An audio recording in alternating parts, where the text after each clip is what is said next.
نحمده ونستعينه ونستغفره ونعوذ بالله من شرور أنفسنا ومن سيئات أعمالنا من يهده الله فلا مضل له ومن يضلل فلا هادي له أشهد أن لا إله إلا الله وحده لا شريك له وأشهد أن محمدا عبده ورسوله يا أيها الذين آمنوا اتقوا الله حق تقاته ولا تموتن إلا وأنتم مسلمون يا أيها الناس اتقوا ربكم الذي خلقكم من نفس واحدة وخلق منها زوجها وبث منهما رجالا كثيرا ونساء واتقوا الله الذي تساءلون به والأرحام إن الله كان عليكم رقيبا يا أيها الذين آمنوا اتقوا الله وقولوا قولا سديدا يصلح لكم أعمالكم ويغفر لكم ذنوبكم ومن يطع الله ورسوله فقد فاز فوزا عظيما أما بعد فإن خير الحديث كتاب الله وخير الهدي هدي محمد صلى الله عليه وسلم وشر الأمور محدثاتها وكل محدثة بدعة وكل بدعة ضلالة وكل ضلالة في النار أعوذ بالله السميع العليم من الشيطان الرجيم من همزه ونفخه ونفثه بسم الله الرحمن الرحيم واعتصموا بحبل الله جميعا ولا تفرقوا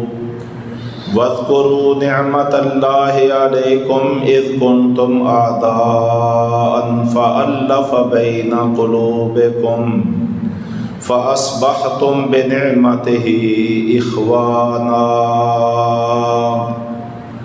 وكنتم على شفا حفرة من النار فأنقذكم منها كذلك يبين الله لكم آياته لعلكم تهتدون.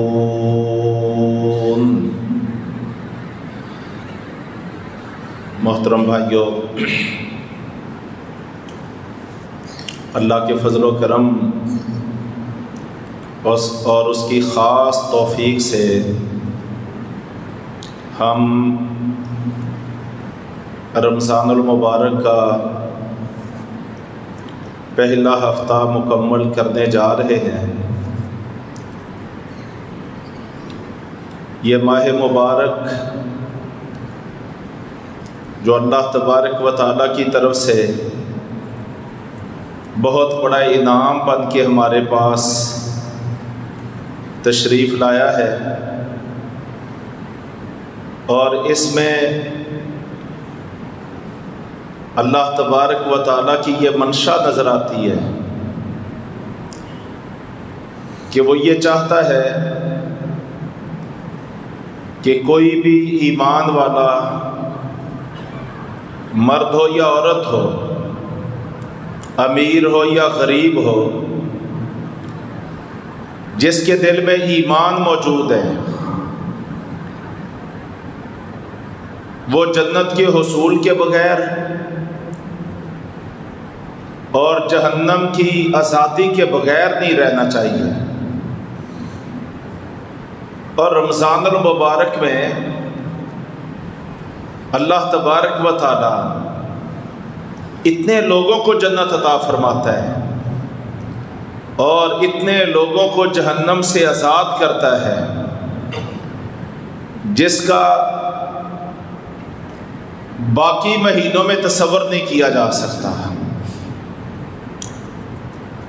تو خوش قسمت ہوں گے وہ لوگ جو اس ماہ مبارک سے فائدہ اٹھا کے اللہ کی جنتوں کے حقدار بن جائیں، اور بدقسمت ہوں گے وہ لوگ کہ رمضان جیسا بابرکت مہینہ ان کو میسر آئے اور وہ جیسے تھے رمضان کے بعد بھی ایسے ہی رہے۔ ان کی بدقسمتی کا کوئی شمار نہیں ہے۔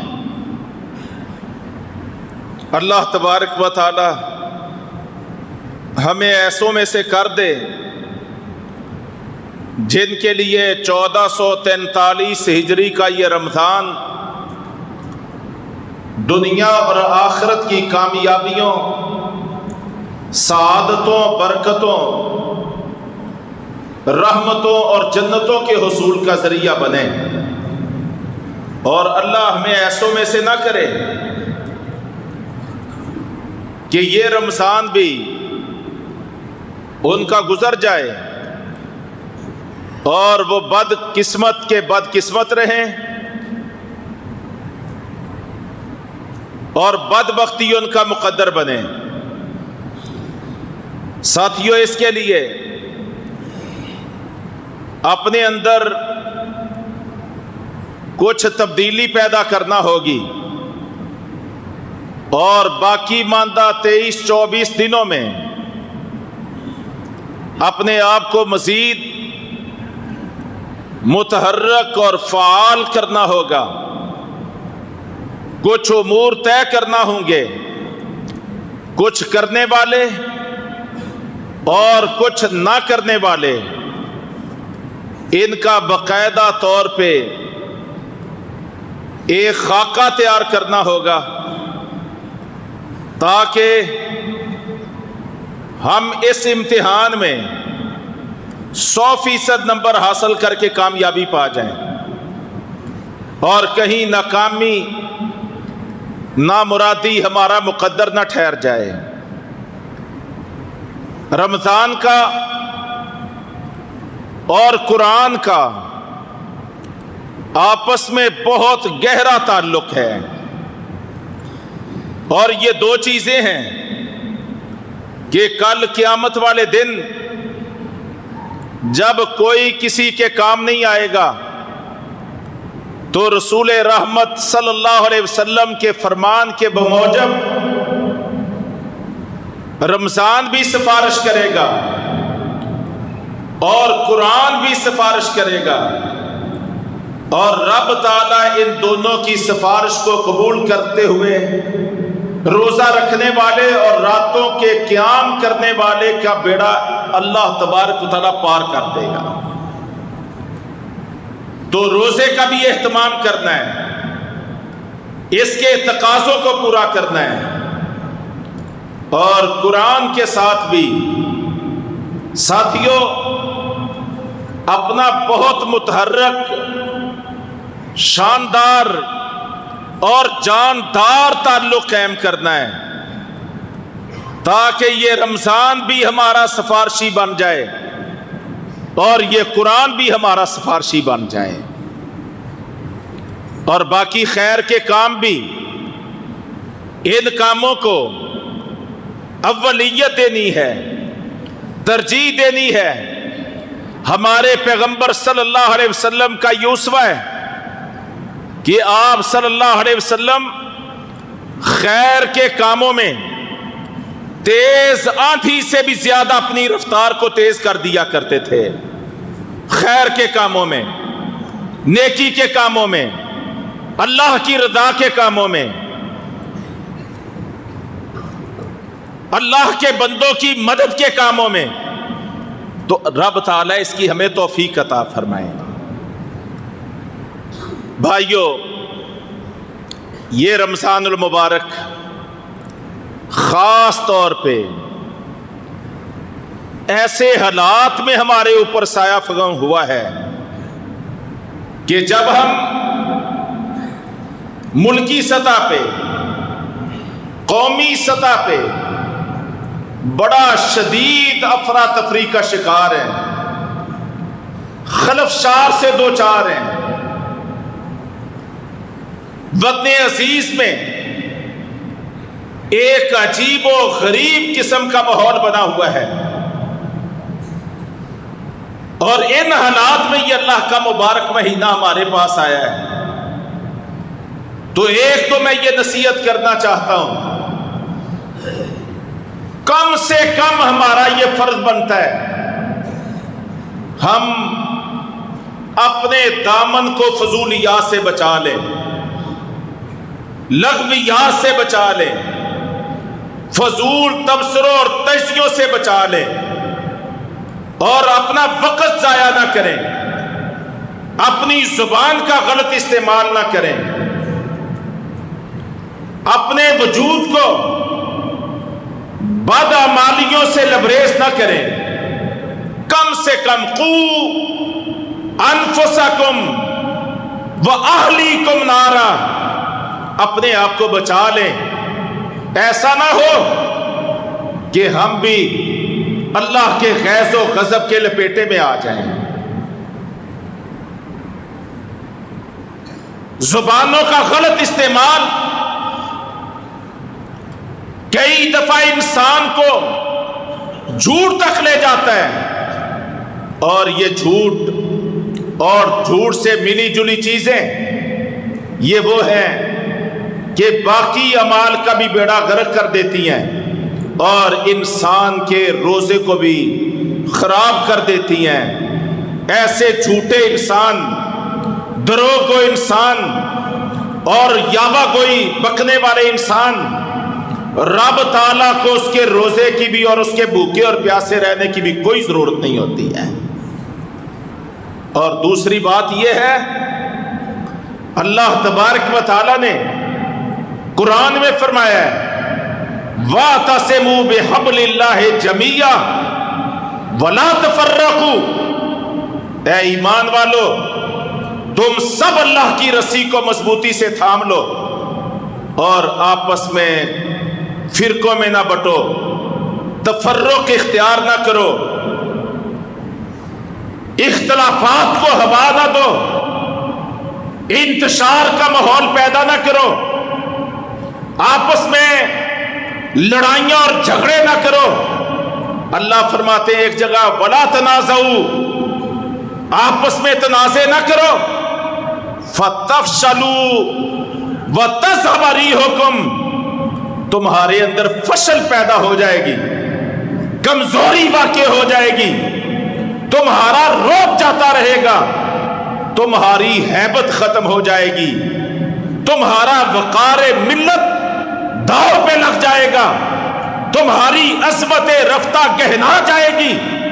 اگر تم آپس میں تنازعات میں لگ گئے، آپس میں لڑائیوں جھگڑوں میں دھیکا مشتی میں لگ گئے، تو تمہارا وقار زندگی تباہ ہو کے رہ جائے گا، امت کی عظمت داغدار ہو جائے گی، اور وہ فتوحات اور وہ غلبے جو اللہ تبارک و تعالیٰ نے قومی وحدت کے نتیجے میں ایک قوت اور طاقت بن کے، ایک ملت اور امت بن کے، جو رب تعالیٰ نے تمہیں عزت اور غلبے عطا فرمائے ہیں، وہ سب کے سب ملیا میٹ ہو جائیں گے۔ تو اللہ تبارک و تعالی قرآن کی مدنی صورتوں میں، خاص طور پہ جن صورتوں میں جہاد کا تذکرہ ہے، مسلمانوں کے غلبے کا اور ان کے دنیا کے معاشروں پہ چھا جانے کا اور فتوحات حاصل کرنے کا تذکرہ ہے، اس تذکرے کے پہلو بے پہلو رب تعالی تفرق سے اور اختلاف سے، انتشار سے، تنازع سے بچنے کی بھی جا بجا اللہ تبارک تعالیٰ قرآن میں تلقین کر رہا ہے۔ اور یہ اس بات کا بہت بڑا ثبوت ہے، اور 1400 سال کی تاریخ اس پہ شاہد عدل ہے کہ ہمیشہ ہی جہاد کے میدانوں میں، مارکے کے میدانوں میں رب تعالیٰ نے اسلام اور اہل اسلام کی مدد کی ہے، اور ہمیشہ فتنہ اور فساد، آپسی لڑائیاں، بہمی فتنے، آپسی اختلاف، اس چیز نے مسلمانوں کی فتوحات اور ان کی عزت، عظمت اور غلبے، ان سب کو مٹی میں ملایا ہے۔ نبی کریم صلی اللہ علیہ وسلم کا دور دیکھیے، آپ کا دور سب سے کائنات میں مبارک ترین دور، خیر القرون قرنی، آپ نے فرمایا تھا میرا دور، میرا زمانہ سب سے بہترین زمانہ اور دور ہے۔ آپ کے دور میں بھی کتنے لوگ تھے مدینہ منورہ میں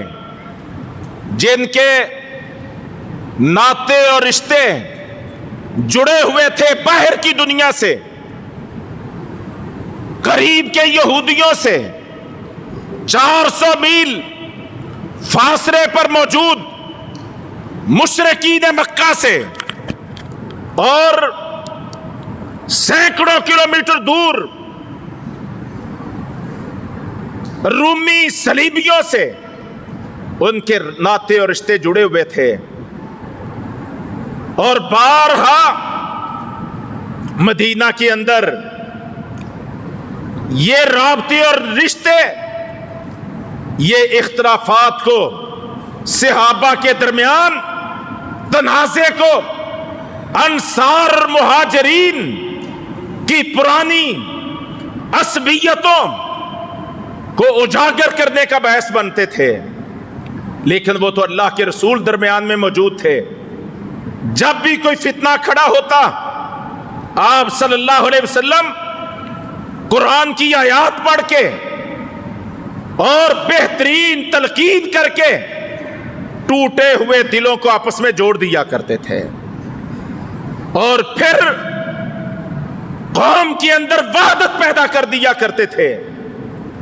لیکن یہ فتنے یہ مسلسل چل رہے تھے۔ خلافت راشدہ میں ہم دیکھتے ہیں کہ سیدنا عثمان رضی اللہ عنہ کا دور، کون عثمان؟ وہ عثمان جس کے بارے میں اللہ کے رسول فرماتے ہیں کہ میں اس عثمان سے کیوں نہ حیا کروں جس سے آسمانوں کے فرشتے بھی حیا کرتے ہوں۔ کون عثمان؟ وہ عثمان کہ جس کو اللہ نے یہ اعزاز عطا فرمایا، بیشتر صحابہ نے ایک ہجرت کی، عثمان ذو النورین کو اللہ نے 2 ہجرتوں کا اعزاز عطا فرمایا۔ کون عثمان ہے؟ وہ عثمان کہ آج تک کائنات میں کوئی ایسا سعادت مند انسان پیدا نہیں ہوا عثمان کے علاوہ کہ جس کی عقد میں کسی بھی پیغمبر کی یکے بعد دیگرے 2 بیٹیاں ہیں۔ یہ سعادت اللہ نے عطا فرمائی تو عثمان بن عفان رضی اللہ عنہ کو۔ یہ وہ عثمان ہے کہ مدینہ پہنچنے کے بعد نبی کریم صلی اللہ علیہ وسلم نے فرمایا کہ مدینے میں بیر روما کا ایک ہی کنواں ہے جو میٹھے پانی کا ہے سارے مدینے میں، اور وہ ایک یہودی کی ملکیت ہے۔ فرمایا کون ہے جو بیر روما کا کنواں خرید کے مسلمانوں کے نام پہ وقف کرے، میں اس کو جنت کی ضمانت دیتا ہوں۔ ساتھیوں، وہ عثمان بن عفان تھے رضی اللہ عنہ جنہوں نے یہودی کو منہ بولے دام دے کے کنواں خرید کے نبی کریم صلی اللہ علیہ وسلم کی خدمت میں آئے تھے اور عرض کیا تھا کہ اللہ کے پیغمبر، آپ نے اعلان کیا تھا جو یہ کنواں خریدے گا، مسلمانوں کے نام وقف کرے گا، میں اس کو جنت کی ضمانت دیتا ہوں۔ اے اللہ کے رسول، میں نے کنواں خرید بھی لیا اور آپ گواہ ہو جائیے کہ میں نے یہ کنواں اللہ کے نام پہ مسلمانوں کے لیے وقف کر دیا۔ کون؟ عثمان۔ آپ نے فرمایا تھا کہ یہ مسجد نبوی تنگی داماں کا شکوہ کرنے لگ گئی ہے، کون ہے جو سامنے کا بڑا پلاٹ خریدے اور مسجد کے ساتھ اس کو جوڑ دے، مسجد میں شامل کر دے، میں اس کو جنت کی ضمانت دیتا ہوں۔ عثمان رضی اللہ عنہ اٹھے تھے اور اس پلاٹ کے مالک کو منہ بولے دام دے کے نبی کریم صلی اللہ علیہ وسلم کی خدمت میں حاضر ہوئے تھے اور عرض کرنے لگے، اللہ کے نبی، میں نے یہ مسجد نبی کے لیے یہ سارا پلاٹ یہ وقف کر دیا۔ یہ وہ عثمان ہے تبوک کے موقع پہ جیش اسرا کی تیاری کے لیے جب آپ نے اعلان کیا تھا، یہ عثمان گئے تھے گھر، ایک تھیلی لے کے آئے تھے، 5.5 کلو گرام سونے کی اشرفیاں، 5.5 کلو گرام لا کے نبی کریم صلی اللہ علیہ وسلم کی جھولی میں ڈال دی تھی، اور آپ ان اشرفیوں کو ہاتھ میں ڈال کے اچھال بھی رہے تھے اور فرما رہے تھے کہ آج کے بعد عثمان نیکی کا کوئی بھی کام نہ کرے، اس کی جنت میں جانے کے لیے یہی عمل کافی ہے۔ کون عثمان؟ وہ عثمان جو اسلامی تاریخ میں اسلامی بحریہ کے بانی اول ہیں، جنہوں نے اسلامی بحریہ کی بنیاد رکھی، رومیوں کے مقابلے میں باقاعدہ سیدنا معاویہ رضی اللہ عنہ کی قیادت کرتے ہوئے، نگرانی کرتے ہوئے اسلامی بیڑا تیار کیا تھا،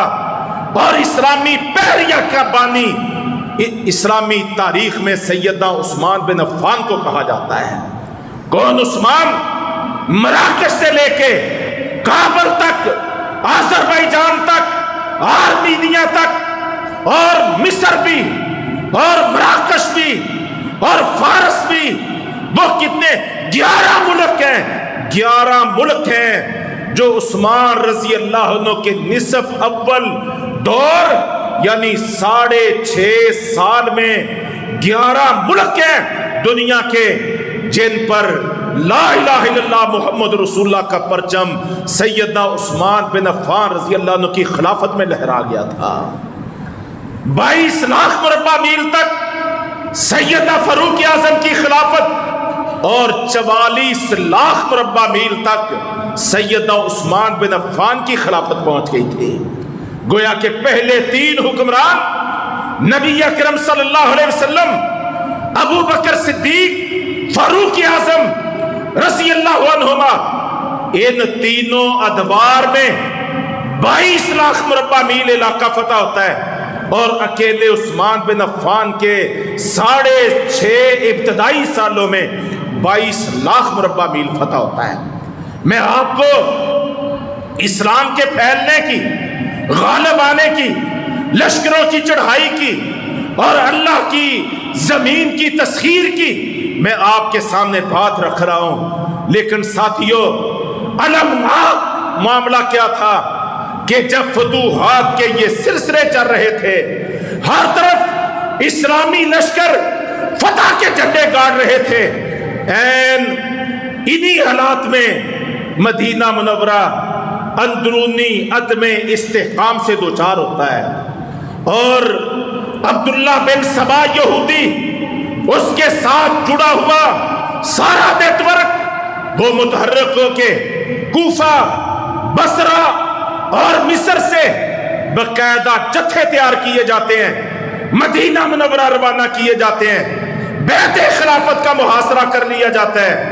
اختلاف پہ اختلاف کھڑا کیا جاتا ہے، تنازع کھڑا ہو جاتا ہے، اور یوں وہ امت، وہ ملت جس کے آگے دنیا کی کوئی طاقت ٹھہرنے کا اپنے اندر چارہ نہیں پا رہی تھی، طاقت اور صلاحیت نہیں پا رہی تھی، وہ امت آپسی اختلافات کا شکار ہوتی ہے، نتیجتاً